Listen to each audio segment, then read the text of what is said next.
Goal, nation's leading institute. Hello students, आज मैं test का सॉल्यूशन देने जा रहा हूं जो AITS है। मीन टेस्ट है 04 और डेट है 06/11/2020। और इस टेस्ट का सॉल्यूशन आप लोग जरूर देखिएगा। तो सबसे पहले जो है क्वेश्चन नंबर 1 का सॉल्यूशन देखिए। सबसे पहले क्वेश्चन नंबर 1,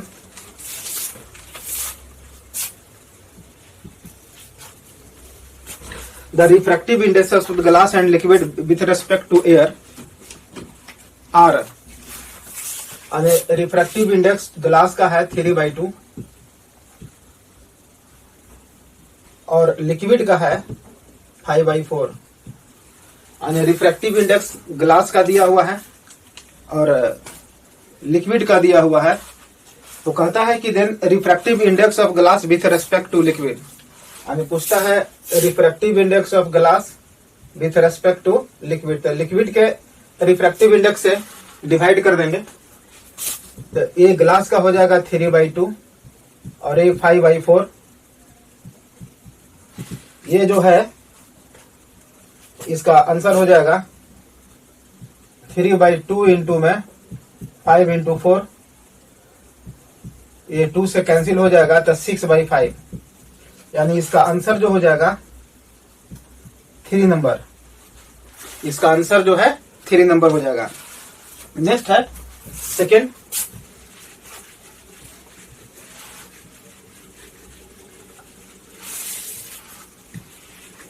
सेकेंड नंबर है microscope is focused on the mark on the piece of a paper and then a slab of glass of refractive index 6 centimeter and thickness 6 centimeter and refractive index 1.5 is placed over the mark। देखिए, मान लेते हैं कि ये mark है यहाँ पर और एक माइक्रोस्कोप है, इसको फोकस किया गया है। ये माइक्रोस्कोप है, मान लेते हैं माइक्रोस्कोप है, फोकस किया गया है, इस पर फोकस किया गया है। लेकिन इसके ऊपर अब एक ग्लास स्लैब रख दिया गया है। ग्लास स्लैब रख दिया गया है जिसका थिकनेस है 6 सेंटीमीटर और इसका म्यू है 1.5। तो निश्चित है कि ये ऑब्जेक्ट जो है यहाँ नहीं दिखाई दे करके यहाँ दिखाई देगा। इसका अपरेंट पोजीशन ये हो जाएगा। तो कितना शिफ्ट करेगा? शिफ्ट का जो फॉर्मूला जो होता है, shift thickness into 1 minus 1/μ, shift का फॉर्मूला होता है। थिकनेस दिया हुआ 6 सेंटीमीटर, 1 माइनस ये 3/2 यानी 2/3 यानी 6 इंटू में 1/3 यानी 2 सेंटीमीटर। माने ये जो है 2 सेंटीमीटर शिफ्ट कर जाएगा। तो 2 सेंटीमीटर शिफ्ट कर जाएगा तो ये माइक्रोस्कोप को ऊपर जो है 2 सेंटीमीटर मूव कराना पड़ जाएगा। प्रॉब्लम कहता है कि how should the microscope be move to get the mark in focus again. तो माइक्रोस्कोप जो है 2 सेंटीमीटर ही ऊपर मूव कराना होगा, इसलिए इसका आंसर हो जाएगा 2। आंसर 1 हो जाएगा 2 सेंटीमीटर अपवर्ड। 2 सेंटीमीटर अपवर्ड जो है इसका आंसर हो जाएगा। नेक्स्ट है 03, diminished virtual image can be form only. Diminished virtual, छोटा वर्चुअल इमेज जो है किससे बनता है? प्लेन मिरर नहीं, प्लेन मिरर तो वर्चुअल बनाता है लेकिन इक्वल साइज बनाता है।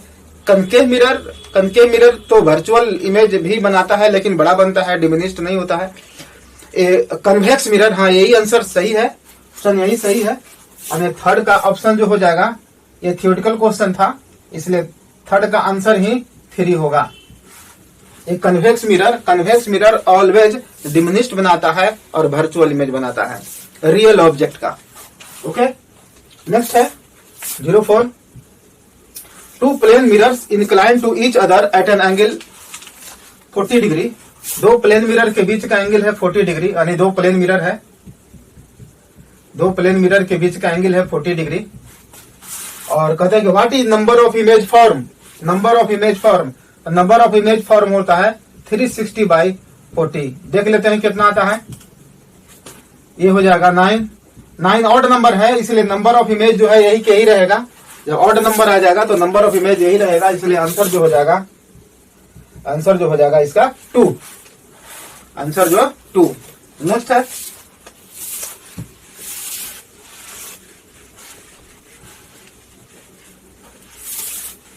नेक्स्ट क्वेश्चन है a fish looking up through the water see the outside world। ये पानी है,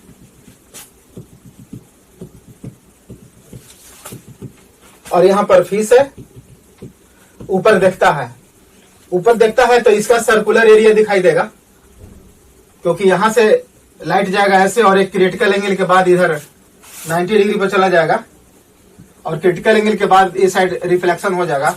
ये जो इसका रेडियस क्या होगा, तो इसका यदि डेप्थ h है, रेडियस का फॉर्मूला होता है h/√μ² -1। रेडियस का फॉर्मूला h/√μ² -1। h डेप्थ दिया हुआ है, डेप्थ का वैल्यू दिया हुआ है 3√7, और म्यू का वैल्यू है 4/3 का स्क्वायर -1। इसको सॉल्व कीजिएगा तो आएगा 9 सेंटीमीटर, यानी कि इसका जो आंसर जो हो जाएगा 5 नंबर का आंसर जो हो जाएगा 4। आंसर जो हो जाएगा 4। नेक्स्ट है 6 नंबर। 6 नंबर देखिएगा,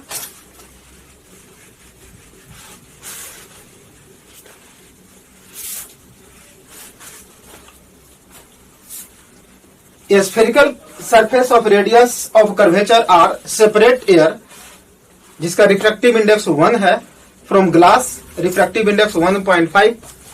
The center of curvature is in the glass। Centre of curvature glass में, ग्लास है, ये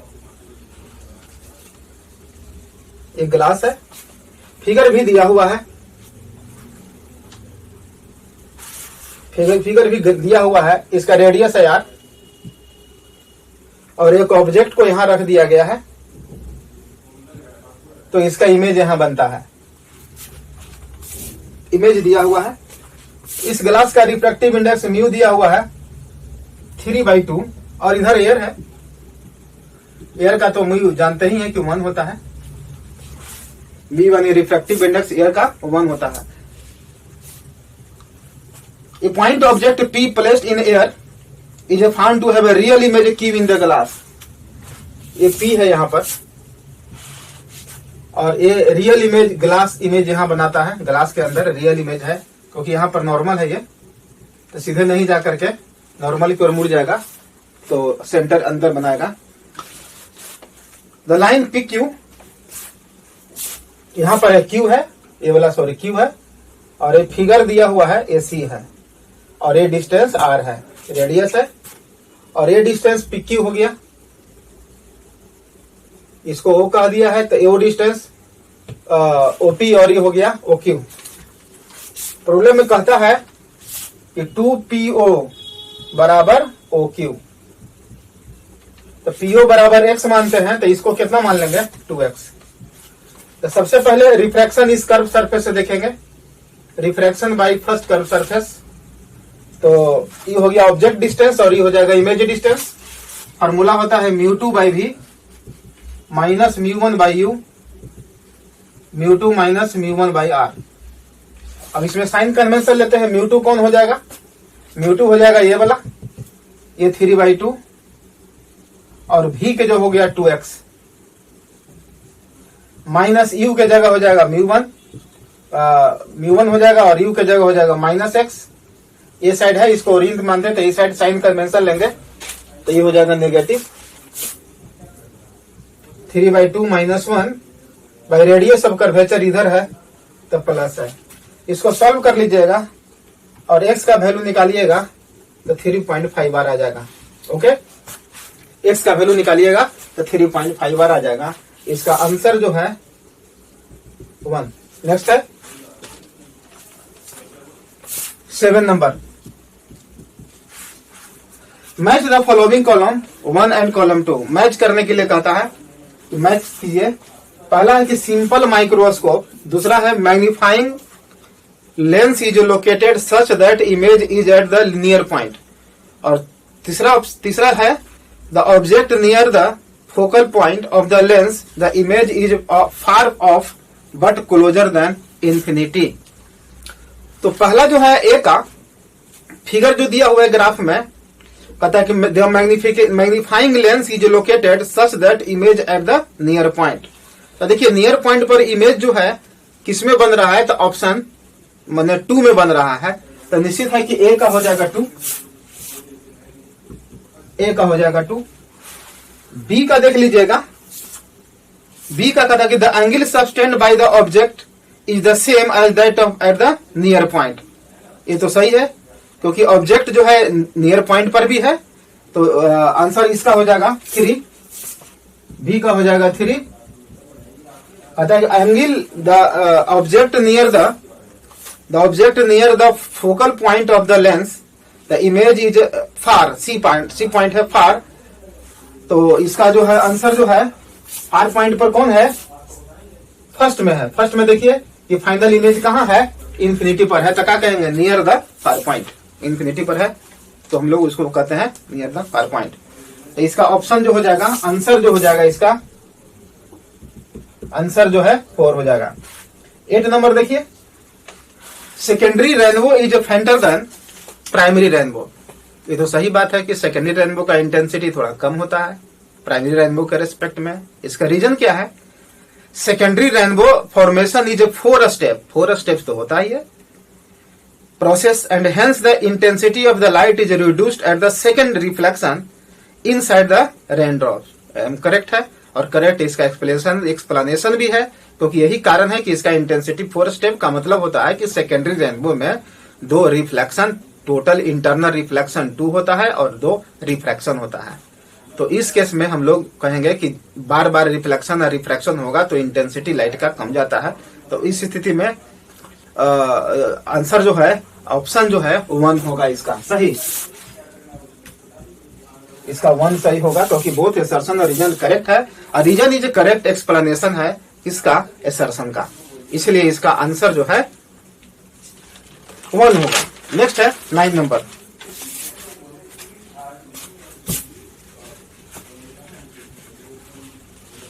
देखिए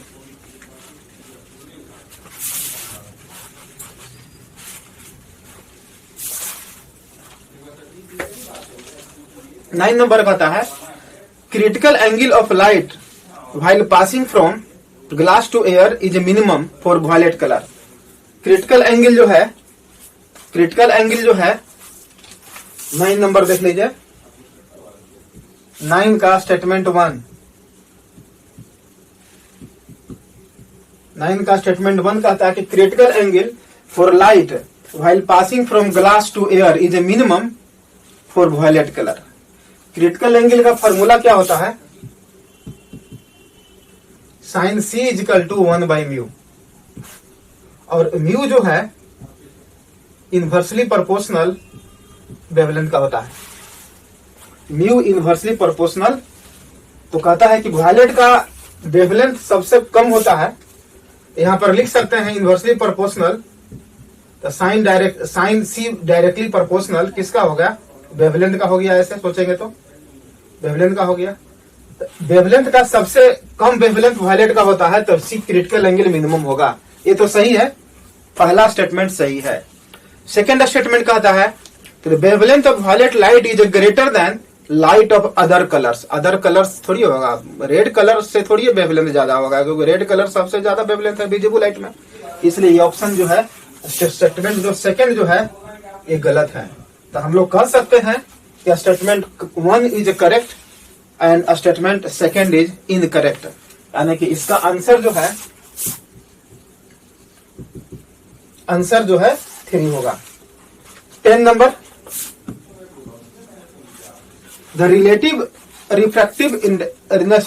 refractive indexes of the material of the prism is, material का दिया हुआ है म्यू ग्लास चाहे जो भी हो 5/3 और म्यू लिक्विड दिया हुआ है 6/5।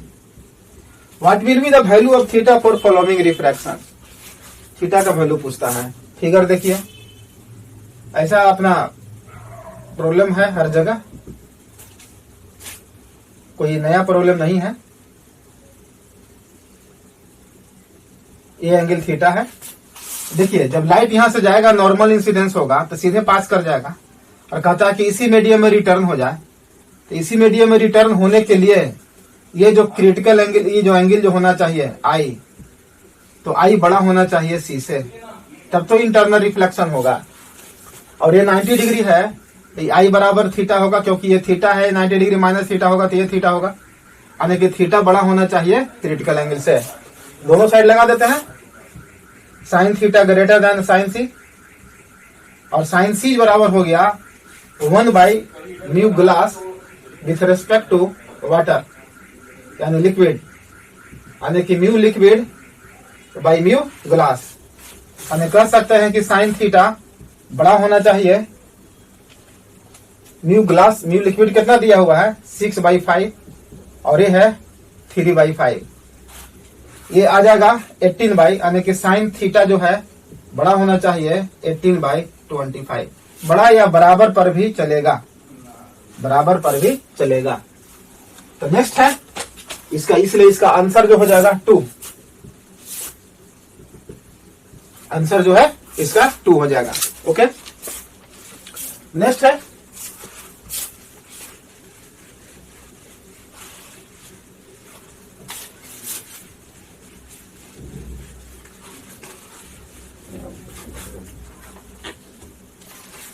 नेक्स्ट है 11 नंबर। Two plano concave lens of glass of refractive index 1.5, plano concave lens है। प्लेनो कनकेव लेंस का मतलब ऐसे वाला है, ये एक प्लेन है दूसरा कनकेव है, और इसका म्यू दिया हुआ है 1.5 और रेडियस है इसका 30 सेंटीमीटर। इसका तो रेडियस इंफिनिटी है प्लेन सरफेस का, और दूसरा है रेडियस है 40 centimetre.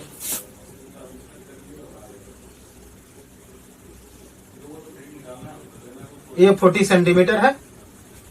To plano concave lens of glass of refractive index 1.5, इसका भी रिफ्रैक्टिव इंडेक्स वही है 1.5 है। अभी दोनों को कांटेक्ट में कर दिया गया है, दोनों को जैसे कांटेक्ट में करेंगे, दोनों को कांटेक्ट में कर देंगे तो फिगर कैसे बन जाएगा, ऐसे इस तरह का फिगर बन जाएगा। इधर कांटेक्ट में है, curve surface towards each other and the space between them is filled with liquid of refractive index. इसमें लिक्विड भर दिया गया है, इसका रिफ्रैक्टिव इंडेक्स दिया हुआ है 7/5। Find the focal length of the system, focal length पूछता है। तो हम लोग क्या समझेंगे कि 3 लेंस इसमें है, एक 2 ग्लास वाला है और एक लिक्विड वाला है, तीनों कांटेक्ट में है। तीनों जब कांटेक्ट में रहेगा 1/f equal to 1/f1 plus 1/f2 plus 1/f3। तो पहले f1 f2 f3 निकाल लीजिए। तो इसका फार्मूला होता है 1/f1 बराबर mu minus 1 1/r1 minus 1/r2। यहां से देखेंगे ये हो जाएगा कितना 1.5 माइनस 1, r1 तो इन्फिनिटी हो जाएगा और r2 ये साइड है तो प्लस 30 हो जाएगा माइनस 30, ये हो जाएगा 1/60, यानी कि 1/f1 निकल गया 60 सेंटीमीटर। इसी तरीके से f2 निकालेंगे तो 1/f2 is equal to mu, यानी कि 1.5 माइनस 1, r1 हो जाएगा इधर, ये साइड हो जाएगा माइनस और ये हो जाएगा इन्फिनिटी 0, तो ये हो जाएगा 1/80 सेंटीमीटर माइनस, ये भी माइनस ही होगा तो ये 0 हो जाएगा तो ये माइनस हो जाएगा, है ना।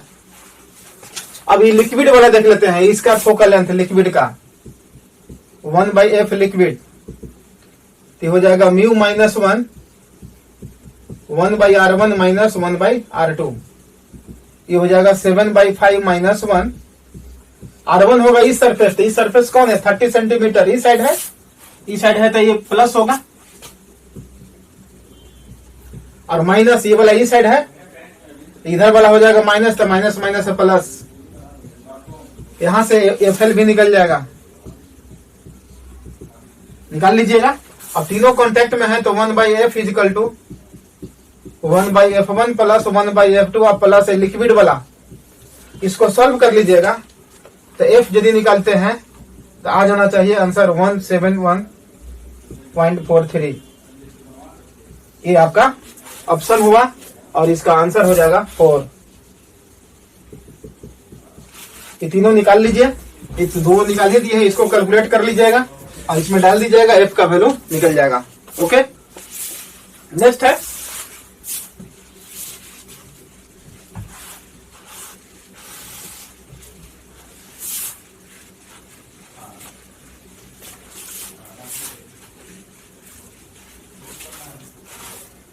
नेक्स्ट है 12 number. A beam a light है, ये ट्रायंगुलर प्रिज्म है, ये प्रिज्म एबीसी प्रिज्म है, एंगल ऑफ प्रिज्म है 30 डिग्री। इस face AC silver, AC face को सिल्वर कर दिया गया ऐसे। A ray of light incident at an angle of 60 degree, light को इंसिडेंट करा दिया गया है 60 डिग्री पर। 60 डिग्री मतलब ऐसे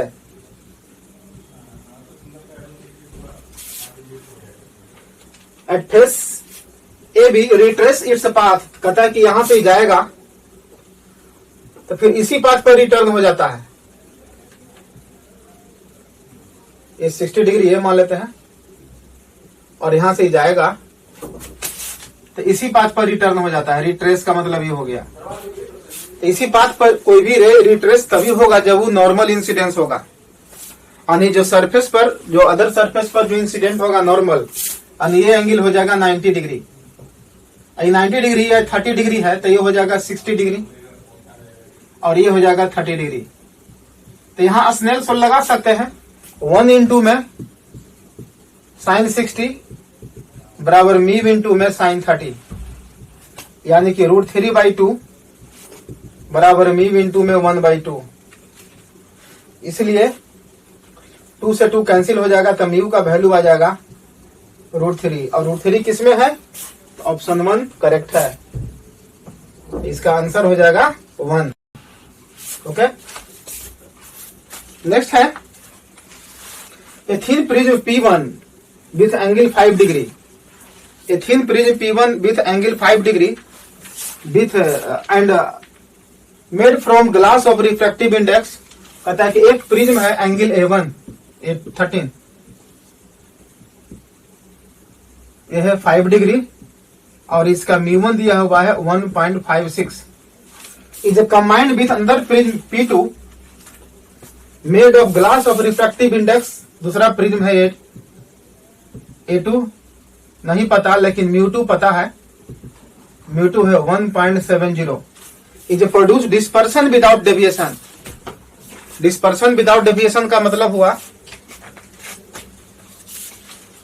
चालू करिए है ना, ऐसी डिस्पर्सन विदाउट डेविएशन का मतलब हुआ कि डिस्पर्सन हो लेकिन डेविएशन ना हो, तो टोटल डेविएशन 0 कर देते हैं। तो डेविएशन का फॉर्मूला होता है μ-1 इंटू में a, तो टोटल डेविएशन 0 हो जाएगा, यानी कि μ1 - 1 इंटू में a1 माइनस μ2 - 1 इंटू में a2 बराबर 0। माइनस इसलिए दिए हैं कि प्रिज्म को इस तरह से रखा जाता है, उल्टा करके ऐसे। ये एंगल को यदि a1 मानते हैं तो ये वाला a2 जो होगा ये निगेटिव होगा, और ये μ1 है और ये μ2 है।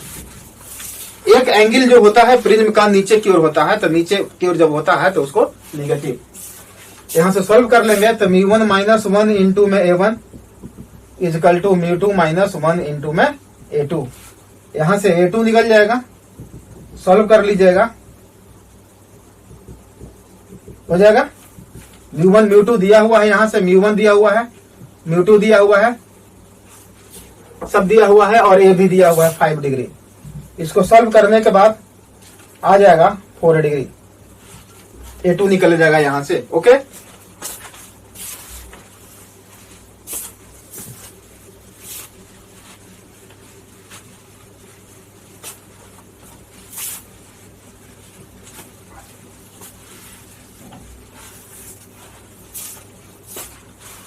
नेक्स्ट है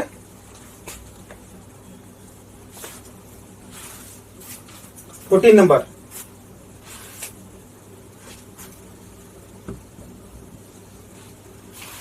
देखिएगा, a person suffering from myopia and hypermetropia both defect, दोनों डिफेक्ट उसके पास है, माने नजदीक का भी नहीं दिखाई देता है और दूर का भी नहीं दिखाई देता है। तो शुड भी, तब तो उसको हमको बाइफोकल लेंथ का लेंस जरूरत पड़ेगा, और नजदीक को देखने के लिए लोअर पोजीशन में नजदीक, जैसे चश्मा जब रहता है तो देखिएगा आधा जो नीचे रहता है वो नजदीक को देखने के लिए रहता है, और ऊपर जो रहता है वो दूर को देखने के लिए रहता है। तो नीचे जो है लोअर पोजीशन पर है कि नहीं, कन्वेक्स लेंस लगेगा, और ऊपर जो है कनकेव। इसलिए कहता है कि बाइफोकल लेंस, पहला कहता है कनकेव लेंस, तो गलत है, क्योंकि पूरे कनकेव लेंस लगा दीजिएगा, एक ही साइड का दिखाई देगा, चाहे दूर का नहीं तो नजदीक का। दूसरा है कन्वेक्स लेंस, ये भी दोनों बाइफोकल लेंथ वाला होना चाहिए। एक bifocal lens whose lower portion is convex, ये सही है, इसलिए इसका आंसर हो जाएगा 3 नंबर। ये थ्योरेटिकल प्रॉब्लम है, ये कहीं भी मिल जाएगा इसका सॉल्यूशन, और हम बता भी दिए आप लोग को। डिफेक्ट ऑफ आई में, डिफेक्ट ऑफ विजन में ये है। हेडलाइट ऑफ जीप, और पता है कि जीप जो है उसका 2 मतलब हेडलाइट होता है, और दोनों के बीच के डिस्टेंस दिया हुआ है 1.5 मीटर। मानिए ये जो डिस्टेंस है, एक ये है और एक ये है, और ये डिस्टेंस दिया हुआ है 1.4 मीटर।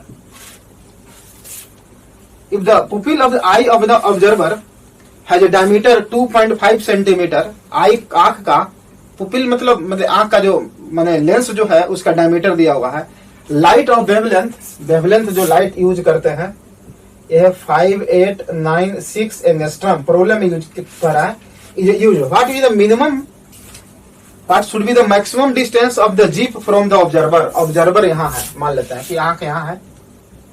आंख क्या है, आंख जो है एक तरह का माने ऑब्जेक्टिव लेंस है, जो अपना इमेज जो है बनाता है रेटिना पर। तो कितना डिस्टेंस पर होना चाहिए मैक्सिमम डिस्टेंस, तो देख लेते हैं कि आंख का जो रिजॉल्विंग पावर क्या है। ये एंगल हो गया जी थीटा, और डी थीटा जो होता है ये फॉर्मूला होता है 1.22 lambda by D. D diameter हो गया आई लेंस का, और डी थीटा का फॉर्मूला लिखेंगे 1.22 लैम्डा बाई डी। और डी थीटा बराबर बहुत छोटा है तो ये डिस्टेंस को x मानते हैं, तो 1.4 बाई एक्स। यहां से सॉल्व कर लीजिएगा। डायमीटर दिया हुआ है, डायमीटर दिया हुआ है इसका आंख का पुपिल्स का कितना है 2.5 मिलीमीटर।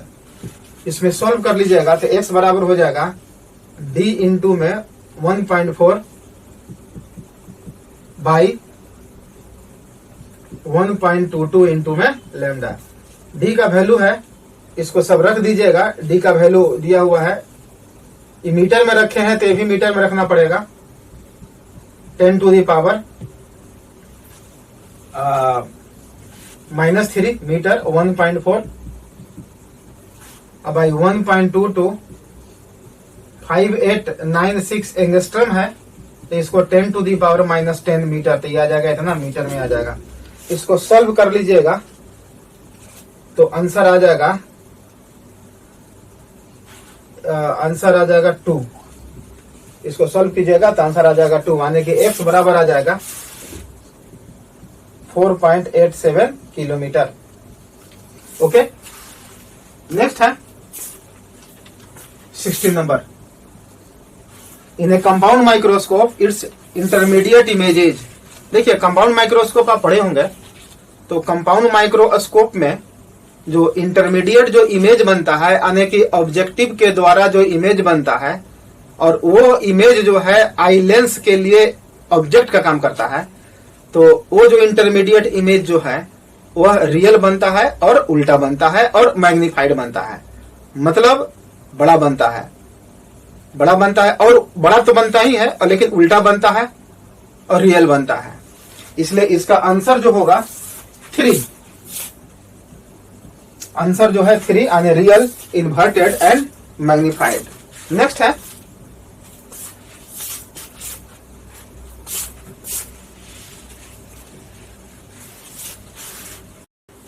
क्वेश्चन नंबर 17 देखिएगा। 17 कहता है कि in an astronomical telescope normal adjustment state black line of length L.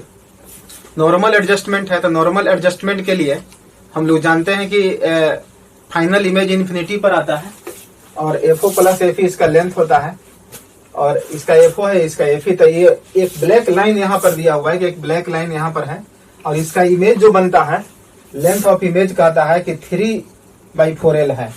तो लेंथ ऑफ ऑब्जेक्ट है L, तो इसका इमेज है 3/4L है।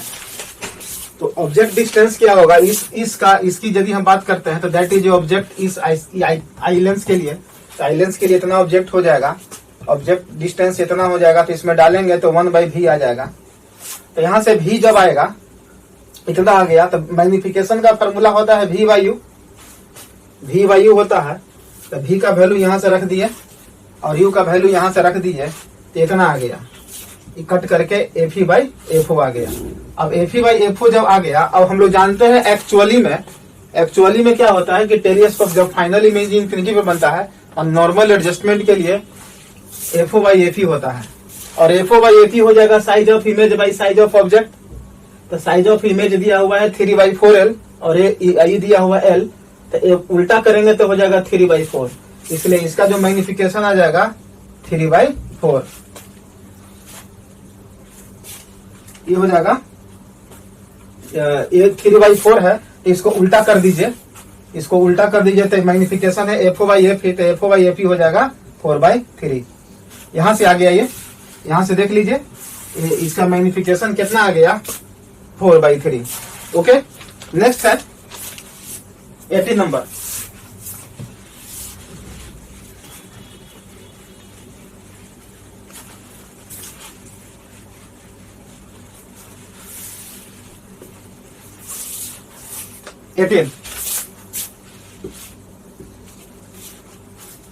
Focal length of the plano convex lens is 30 centimetre. ये प्लेनो कन्वेक्स लेंस है। पहले प्लेनो कन्वेक्स लेंस है, इसका फोकल लेंथ है 30 सेंटीमीटर।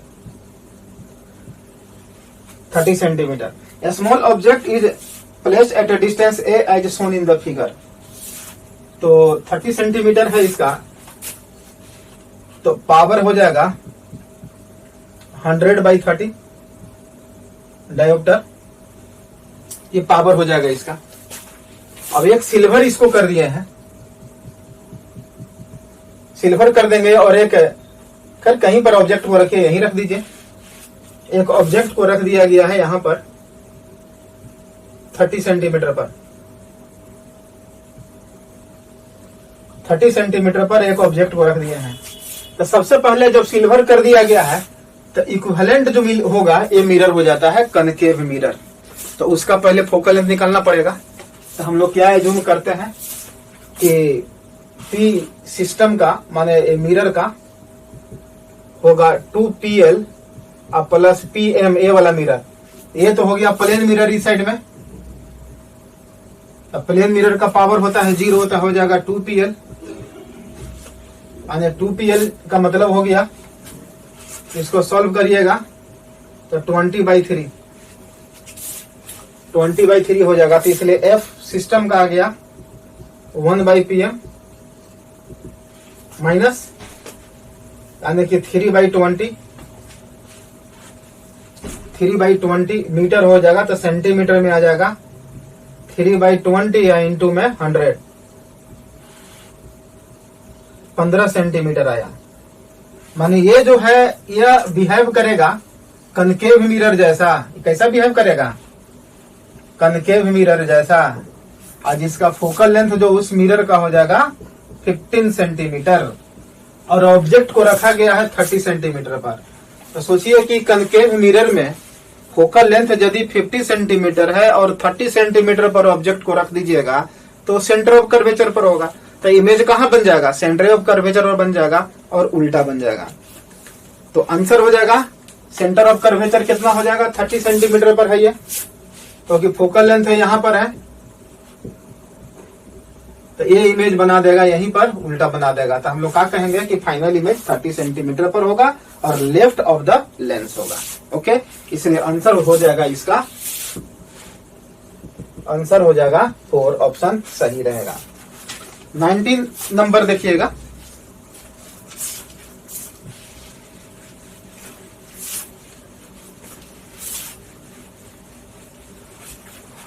नंबर,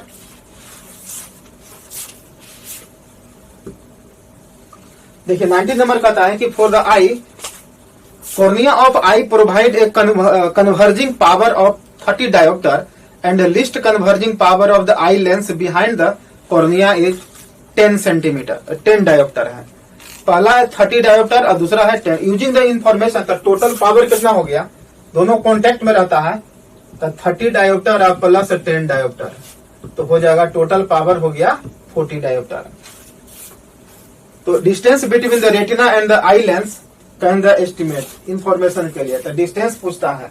तो डिस्टेंस मतलब हो गया क्या कि फाइनल इमेज कहाँ, मतलब फाइनल इमेज डिस्टेंस पूछता है। तो ऑब्जेक्ट डिस्टेंस को हम लोग क्या मानते हैं, इंफिनिटी पर यदि मान लिया जाए, है कि नहीं, तो डिस्टेंस बिटवीन रेटिना और आई लेंस निकल जाएगा। तो हो जाएगा फोकल लेंथ कितना आ जाएगा 1/40 मीटर, तो सेंटीमीटर हो जाएगा 2.5 centimetre. 1/v minus 1/e equal to 1/f कर देंगे, तो v की जगह निकालना है और u तो हो जाएगा इंफिनिटी, तो 1/2.5 सेंटीमीटर, यानी कि v का वैल्यू हो जाएगा 2.5 सेंटीमीटर, यानी कि जो डिस्टेंस जो पूछ रहे हैं वो डिस्टेंस निकल गया 2.5 सेंटीमीटर। ओके, नेक्स्ट है 20 नंबर। Power of a lens a short sighted person uses -2.5 diopter. Find the maximum distance of an object which can see without spectacles. फिर वही बात हो गया, ये सेम टू सेम है। यहाँ पर देखिएगा कि f निकल जाएगा 1/-2.5, तो डायोप्टर दिया हुआ है, तो f का वैल्यू कितना आ जाएगा, ये -100/2.5 सेंटीमीटर, यानी कि -40 सेंटीमीटर, 40 सेंटीमीटर। तो हम लोग यूज कर लेंगे 1/v minus 1/e equal to 1/f। तो डिस्टेंस पूछता है कि find the maximum distance of the object can he see without. तो हम लोग क्या करेंगे कि तो मैक्सिमम डिस्टेंस कितना हो जाएगा, एक इंफिनिटी पर कर दीजिएगा, तो मैक्सिमम डिस्टेंस कितना पर रखें कि बिना स्पेक्टर से वो देख ले। तो फाइनल इमेज कहां पर बनेगा, तो क्या कहेंगे कि 40 सेंटीमीटर पर,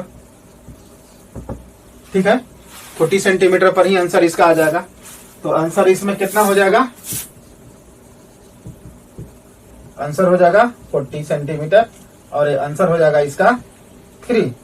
ओके, तो लिस्ट डिस्टेंस है 40 सेंटीमीटर है कि 40 सेंटीमीटर तक वो देख सकता है, 40 सेंटीमीटर के बाद वाला वो नहीं देखेगा, ठीक है ना। नेक्स्ट है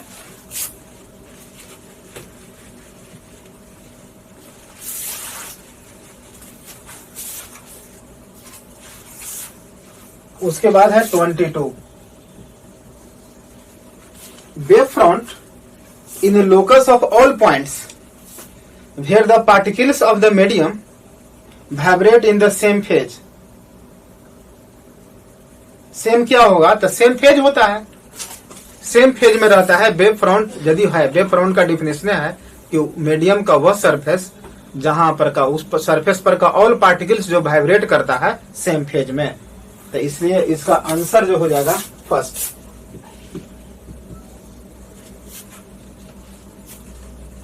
नेक्स्ट है 23। y दिया हुआ है, दो वेव का इक्वेशन दिया, ए साइन ओमेगा टी और दूसरा है 4 साइन ओमेगा टी प्लस π/3। दोनों के बीच का फेज डिफरेंस जो हो गया डेल्टा फाई, वो π/3 है, यानी 60 डिग्री है। और इसका एम्पलीट्यूड मालूम है, इसका भी एम्पलीट्यूड मालूम है, तो रिजल्टेंट एम्पलीट्यूड का फॉर्मूला लगा दीजिए, a1 के स्क्वायर a2 के square plus 2a1 a2 cos delta phi. a1 कितना हो जाएगा, ये 8 के स्क्वायर प्लस 4 के स्क्वायर 2 इंटू में 8 इंटू में 4, 60 रखेंगे तो 1/2 हो जाएगा। इसको सॉल्व करिएगा तो आंसर आ जाएगा 10.58 आ जाएगा यूनिट आंसर में। ओके, नेक्स्ट है 24। 2 slits are made 1 millimeter apart and the screen is 1.2 meter away from blue green light। 2 slits दिया हुआ है 1 मिलीमीटर अपार्ट, माने डी दिया हुआ है। 2 स्लिट्स के बीच की दूरी स्मॉल डी कहते हैं। 1 मिलीमीटर माने 1 गुने 10 to the power minus, capital D दिया हुआ है 1.2 मीटर स्क्रीन और स्लिट्स के बीच। ब्लू लाइन ग्रिड यूज करता है, जिसका वेवलेंथ है, इसका वेवलेंथ है 600 नैनोमीटर यानी इतना एंगस्ट्रम, 6000 एंगस्ट्रम हो गया ये। Now match the activity in given column 1 with change in fringe pattern obtain in the. पहला है कि screen is move away from the plane. Screen जो है दूर, माने कैपिटल डी को बढ़ा रहे हैं। अब फिगर जरा देख लेना चाहते हैं तो देख लीजिए। 2 स्लिट्स है, S1 है S2 है, इसको मान लेते हैं कि ओपेक कर दिए, 2 स्लिट्स कर दिए, और ये स्क्रीन है, यही दूरी डी है और ये स्मॉल डिस्टेंस है, और ये स्क्रीन है। ये यहां से 2 लाइट जाता है और इंटरफेयर करेगा ये, ठीक है ना। अब ये स्क्रीन को दूर ले जाएंगे तो कैपिटल डी बढ़ेगा लेकिन स्मॉल डी नहीं बढ़ेगा। कैपिटल डी बढ़ेगा लेकिन स्मॉल डी नहीं बढ़ेगा। फ्रिंग विड्थ का जो फॉर्मूला होता है डी लैम्डा बाई डी, और एंगुलर फ्रिंग विड्थ का होता है लैम्डा बाई डी। ये होता है एंगुलर फ्रिंग विड्थ और ये हो गया लीनियर फ्रिंग विड्थ या fringe width. Screen is move away from the slits. दूसरा है source is replace by another source of shorter wavelength, lambda को चेंज कर रहे हैं। Setup of experiment is dipped in a complete in water.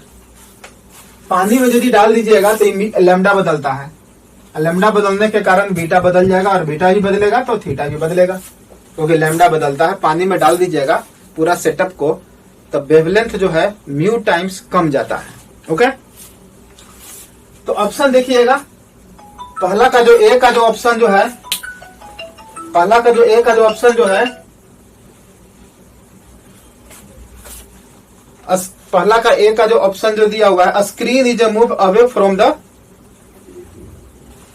The plane sheet, तो उस case में हम लोग को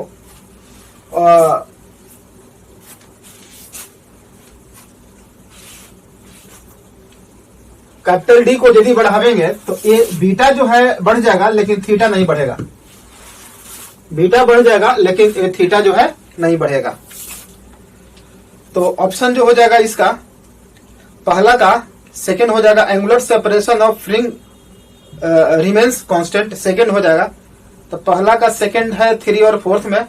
अब दूसरा भी देखना पड़ेगा। Source is replaced by another source of shorter wavelength. Wavelength को यदि कम करते हैं तो दोनों जो है कम जाएगा। तो दोनों कम रहा है किसमें, angular separation of फ्रिंग width remains constant तो होगा नहीं, फ्रिंग डिक्रीज 3 हो गया, तो आंसर हो जाएगा 3। बाकी सब तो मिल ही जाएगा क्योंकि ए और बी तो मिल गया, इसलिए इसका ऑप्शन जो हो जाएगा 3। ओके, नेक्स्ट है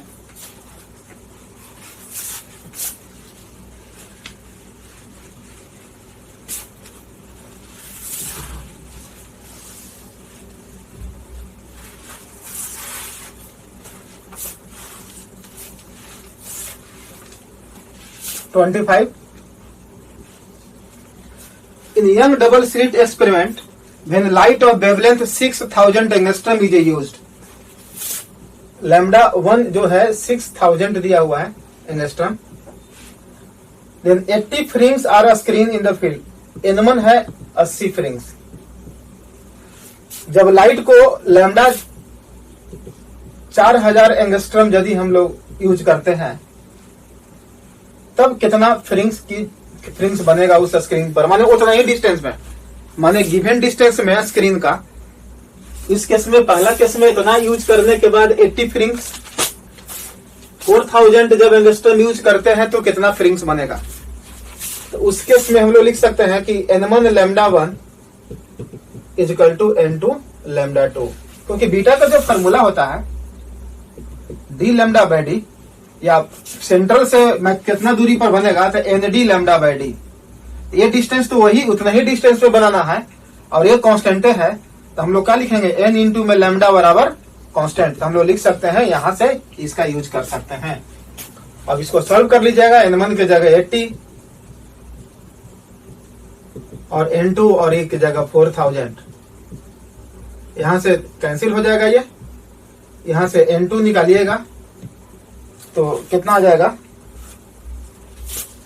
ये 2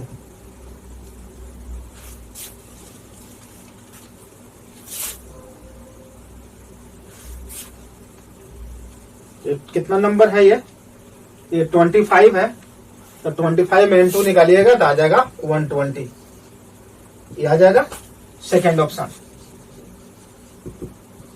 आंसर 2 करेक्ट है। नेक्स्ट है 27 number, a beam of light of wavelength 500 nanometre from the distance source of fall on a single slit 0.8 है, वेवलेंथ दिया हुआ है और सिंगल स्लिट्स का डी दिया हुआ है 0.8 millimetre, resulting diffraction is observe on the screen, capital D दिया हुआ है 2.4 metre away, the distance between the first dark fringes on either side. देखिए फर्स्ट डार्क फ्रिंग जो है ये सेंट्रल ब्राइट बनता है, ये पहला डार्क और इधर पहला डार्क, ये माने कि ये जो डिस्टेंस जो होता है ये डिस्टेंस मान लें y मानते हैं, तो y जो होगा वो d लैम्डा बाय डी होता है, यहां से यहां तक आधा और उतना ही इधर हो जाएगा, 2 से गुना कर दीजिएगा, बाकी सब इसमें दिया हुआ है, माने ये हो जाएगा 2d lambda by D, 2d lambda by D निकाल लीजिएगा तो इसका आंसर जो हो जाएगा 27 है, ये सॉरी ये 26 है, ये 26 है, ध्यान दीजिएगा ये 26 नंबर है, इसका ऑप्शन जो हो जाएगा y का वैल्यू निकालिएगा तो y का वैल्यू आता है 3 मिलीमीटर और इसका आंसर जो हो जाएगा 3। ओके, नेक्स्ट है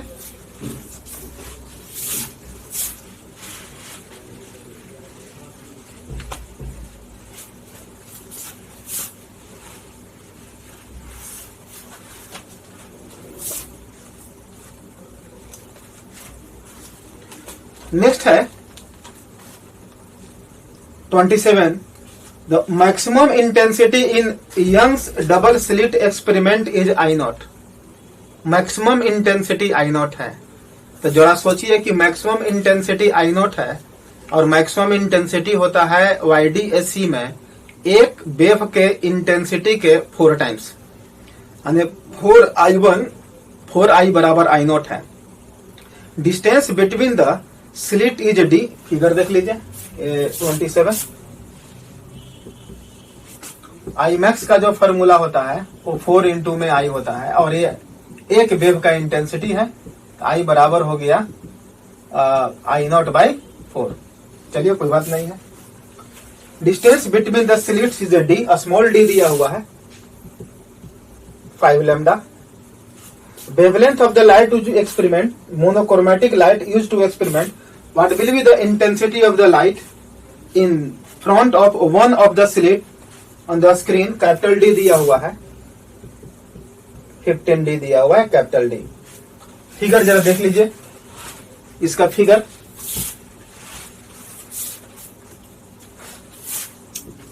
YDSC का ये स्लिट है 2,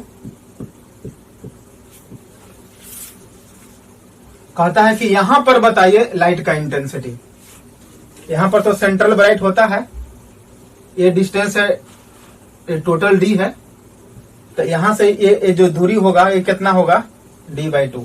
तो सबसे पहले यहां पर हमको पाथ डिफरेंस निकालना पड़ेगा, अब पाथ डिफरेंस निकल जाएगा तो फिर फेज डिफरेंस निकालना पड़ेगा, अब फेज डिफरेंस निकल जाएगा तो फिर हम इंटेंसिटी निकाल लेंगे, माने वेव जब एक यहां से आएगा और एक यहां से आएगा तो इसके बीच का पाथ डिफरेंस होगा कितना, तो पाथ डिफरेंस निकालने के लिए हम लोग को पाथ डिफरेंस निकालने के लिए फॉर्मूला जो अवेलेबल जो होता है पाथ डिफरेंस, ये डी दिया हुआ है और ये d/2 दिया हुआ है, हमको ये चाहिए पाथ डिफरेंस। तो फॉर्मूला अवेलेबल होता है पाथ डिफरेंस बराबर होता है d sin theta. Path difference हो जाएगा d sin theta. Sine theta कौन है? थीटा हो जाएगा ये वाला, ये वाला हो जाएगा थीटा। थीटा बहुत छोटा होता है इसलिए साइन थीटा को हम लोग tan थीटा भी लिख सकते हैं, या ऐसे भी सोच सकते हैं कि ये वाला d है तो ये वाला डिस्टेंस तो हम निकाल ही सकते हैं और साइन थीटा निकाल सकते हैं। तो ये वाला डिस्टेंस ही कितना हो जाएगा?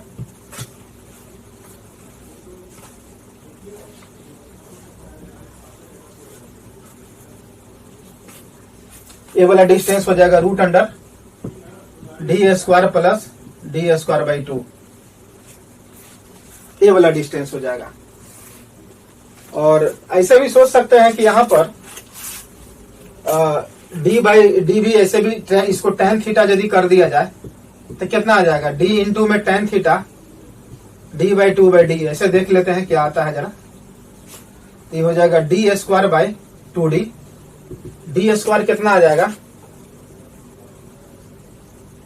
और ये हो जाएगा 2 इंटू में 15 इंटू में d। एक d कैंसिल हो जाएगा और d की जगह हो जाएगा 5 λ/2 इंटू में 15।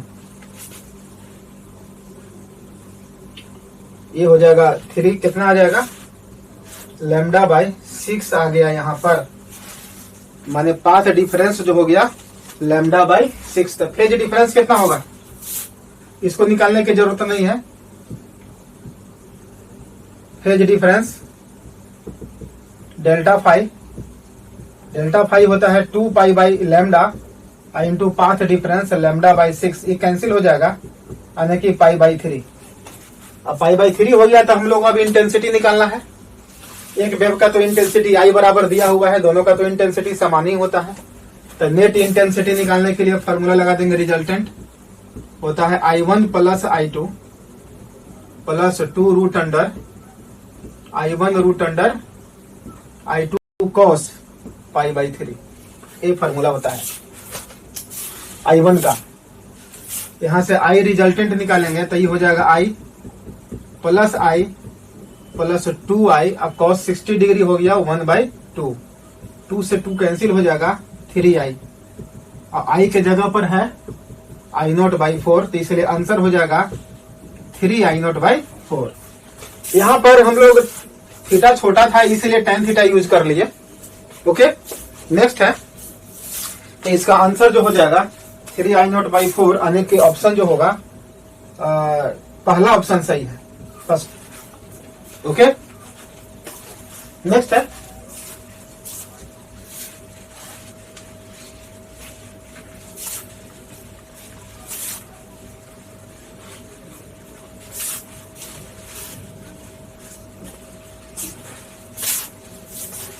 नेक्स्ट है 28।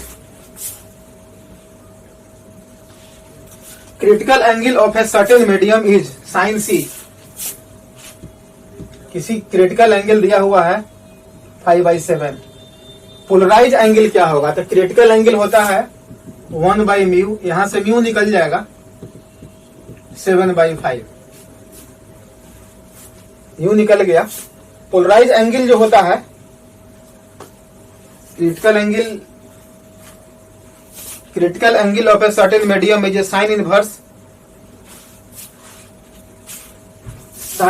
दिया हुआ, क्रिटिकल एंगल दिया हुआ है। एक मिनट रुकिए। C is equal to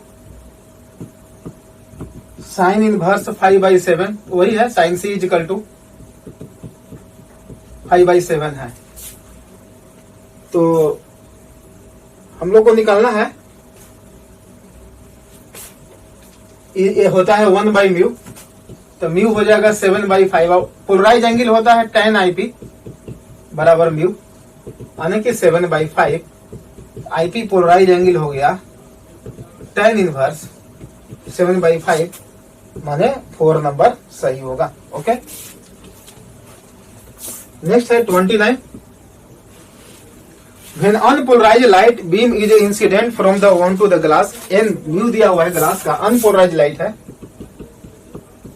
polarise angle है पर पोलराइज एंगल पर दिया गया है। ये थियोरेटिकल प्रॉब्लम है, तो इसमें याद रखिएगा कि जब हम लोग लाइट इंसिडेंट कराते हैं पोलराइज एंगल पर स्लैब पर, तो यहाँ पर जो है रिफ्लेक्टेड रे जो होता है वो टोटली का टोटली पोलराइज हो जाता है। तो हम लोग कह सकते हैं कि पहला रिफ्लेक्टेड रेज यानी रिफ्लेक्टेड बीम इज पोलराइज 100%, एकदम करेक्ट है।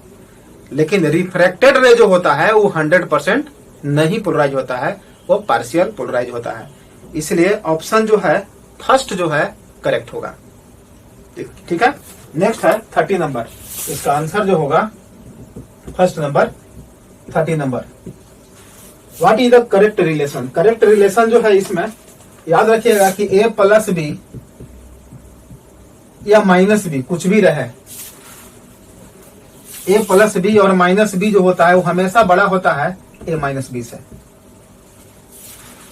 प्लस बी और माइनस बी दोनों का रेंज एक ही होता है, वेक्टर का सम और वेक्टर का डिफरेंस दोनों का रेंज एक ही होता है। इसलिए हम लोग को इसका आंसर जो हो जाएगा 3 ऑप्शन सही होगा। 31 देखिए, यूनिट एंड डायमेंशन से है 31।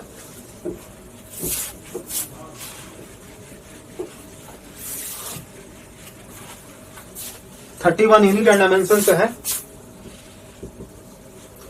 A physical quantity x depend on the quantity x दिया हुआ है, इक्वेशन दे दिया है tan c/z। तो कहता है कि which where a b c are constant, which the following do not have the same dimension. इसमें से किसका दो का डायमेंशन सेम नहीं है? सबसे पहली बात है कि a का डायमेंशन वही होगा जो x का होगा, और by का वही होगा जो a का होगा और x का होगा, c का वही होगा जो z का होगा, क्योंकि डायमेंशन लेस होता है tan के एंगल, है ना। इसका मतलब है कि c और z -1 का डायमेंशन सेम नहीं होगा, यही आंसर होगा। z रहता तो सेम हो जाता, लेकिन -z कर दिया है तो उसका डायमेंशन दोनों का सेम नहीं होगा, क्योंकि c और z का सेम है। ओके, नेक्स्ट है, इसका आंसर हो जाएगा आपका, आंसर हो जाएगा 2 number second. 32 acceleration versus time graph है। देखिए इसमें कंसेप्ट इस क्वेश्चन में कैसे लेंगे कि एक्सेलरेशन वर्सेस टाइम ग्राफ जो होता है, जो भी हो, ऐसे हो चाहे ऐसे हो चाहे ऐसे हो, एरिया जो बताता है वो चेंज इन वेलोसिटी बताता है। तो कहता है क्या कि which object have greatest change in velocity. तो ग्रेटेस्ट चेंज इन वेलोसिटी के लिए एरिया उसका सबसे ज्यादा होना चाहिए। तो ऑप्शन में एरिया सबसे ज्यादा जो एरिया जो है, सबसे ज्यादा एरिया जो है देखने में ही लग रहा है कि सबसे ज्यादा एरिया ये वाला है, यानी कि ऑप्शन जो है 4 करेक्ट है। एरिया क्योंकि एक्सेलरेशन टाइम ग्राफ जो है तो चेंज इन वेलोसिटी बताता है एरिया इसका टाइम एक्सिस पर, तो ऑप्शन हो जाएगा 4। नेक्स्ट है 33 प्रोजेक्टाइल दिया हुआ है, फेंक दिया गया है ऐसे ए टाइप प्लस 15 आज तो रेंज पूछता है। देखिए यू का x कंपोनेंट 8 है, यू का y कंपोनेंट 15 है। रेंज का फॉर्मूला ये भी होता है 2ux uy/g, है ना, 2ux uy/g यानी 2 इंटू में 8 इंटू 15 बाई 10 कर दीजिएगा तो आंसर हो जाएगा, ये कट जाएगा 5 से और ये कट जाएगा 3 से 24, इसलिए आंसर जो हो जाएगा 2, आंसर जो हो जाएगा इसका 2 हो जाएगा। ओके, नेक्स्ट है 34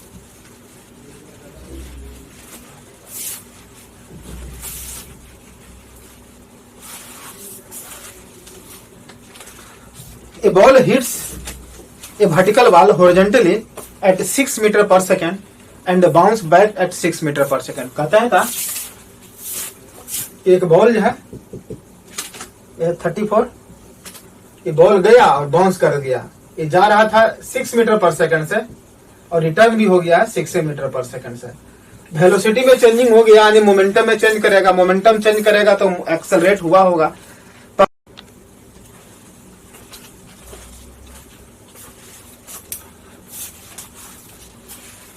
34 नंबर देख लीजिए।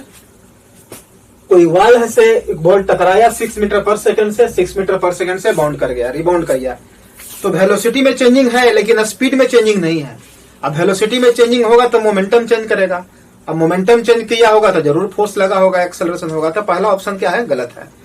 दूसरा है there may be an instant may be an acceleration because it's initial direction is horizontal. कोई कारण नहीं है कि because it's initial direction is horizontal है तो एक्सेलरेशन है, ऐसा कोई बात नहीं है। तीसरा है there is acceleration because there is a momentum change. हाँ, मोमेंटम चेंज करने के कारण ही एक्सेलरेशन हुआ है। तो इसके आंसर जो होगा, आंसर जो हो जाएगा 3 नंबर हो गया। ओके, नेक्स्ट है 35। पावर दिया हुआ है 4t³ minus t² plus 2y, यानी पावर ही वेरिएबल है। पावर वेरिएबल है और पावर का जो फॉर्मूला होता है dw/dt। तो dw इजिकल टू हो जाएगा p/dt। दोनों साइड इंटीग्रेट कर दीजिए, टोटल वर्क डन हो गया change in kinetic energy, integration p/dt। Change in kinetic energy पूछता है कितना टाइम पर, 1 से 4। इसको सॉल्व कर दीजिएगा तो आ जाएगा 198 जूल, माने चेंज इन काइनेटिक एनर्जी जो होगा ये 198 जूल हो जाएगा।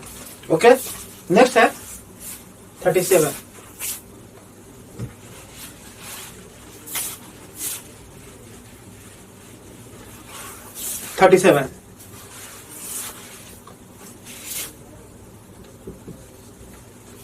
A disk is rotating with uniform constant angular velocity about an axis। एक डिस्क है, ये डिस्क है। ये डिस्क जो है रोटेट कर रहा है एंगुलर वेलोसिटी कांस्टेंट से। Okay, passing through center C and perpendicular to the plane, an insect is moving over a disk along the radial direction। एक इंसेक्ट जो है रेडियस के डायरेक्शन में ऐसे मूव कर रहा है, ऐसे किसी क्षण ये r डिस्टेंस पर है, किसी क्षण ये r डिस्टेंस पर है। Acceleration of the instant at the instant when distance r दूरी पर, r दूरी पर तो एक्सेलरेशन पूछता क्या है। तो इसका तो एक्सेलरेशन दोनों होगा, क्योंकि जैसे जैसे दूर जाएगा ओमेगा चेंज करेगा, तो माने टेंजेंशियल एक्सेलरेशन भी होगा और रेडियल भी होगा। तो उस केस में टोटल एक्सेलरेशन जो फॉर्मूला हो गया AR² प्लस AT², AR² हो जाएगा। तो निश्चित है कि ए टोटल एक्सेलरेशन बड़ा होगा किससे, AR से, और ए बड़ा होगा ω²r से। तो आंसर कौन हो जाएगा? तो greater than ω²r in magnitude, क्योंकि जैसे जैसे दूर जाएगा तो ओमेगा चेंज करेगा, भी चेंज करेगा, भी चेंज करेगा तो टेंजेंशियल एक्सेलरेशन होगा। तो टेंजेंशियल एक्सेलरेशन होगा तो दोनों हो गया, रेडियल टेंजेंशियल दोनों, तो बराबर तो हो नहीं सकता है क्योंकि ये बड़ा हो जाएगा। ओके, नेक्स्ट है 38 है। Total energy of satellite is moving with orbital speed v, orbital speed v है तो v का जो फॉर्मूला होता है √Gm/r, और काइनेटिक एनर्जी होता है और हाफ mv²। तो टोटल एनर्जी पूछता है तो पोटेंशियल एनर्जी होगा minus Gm m/r, potential energy. यहां से वैल्यू रख दीजिएगा, सोल्व कर दीजिएगा तो v²r इक्वल टू Gm। तो Gm का वैल्यू रख देंगे तो कितना, v²r m/r।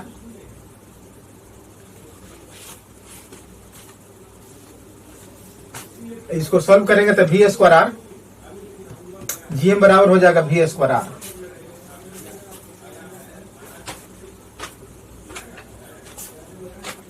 r कैंसिल हो जाएगा तो हो जाएगा mv²। तो टोटल एनर्जी कितना हो जाएगा, इसी के टर्म में लिखेंगे तो half mv² minus mv², minus में आ गया हाफ mv²। इसलिए इसका आंसर जो होगा 2 ऑप्शन करेक्ट है। ओके, नेक्स्ट है coming from the 2 edges, first minimum के पास।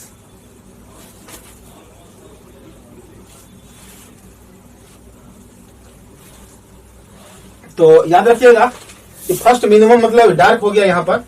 तो फर्स्ट डार्क के पास जो पाथ डिफरेंस होता है, पाथ डिफरेंस डेल्टा एक्स, वो वेवलेंथ के बराबर होता है। तो फेज डिफरेंस का फॉर्मूला होता है 2 पाई बाई लैम्डा इंटू में path difference. 2 pi by lambda और पाथ डिफरेंस तो लैम्डा हो गया, आंसर कितना हो जाएगा 2 पाई हो गया।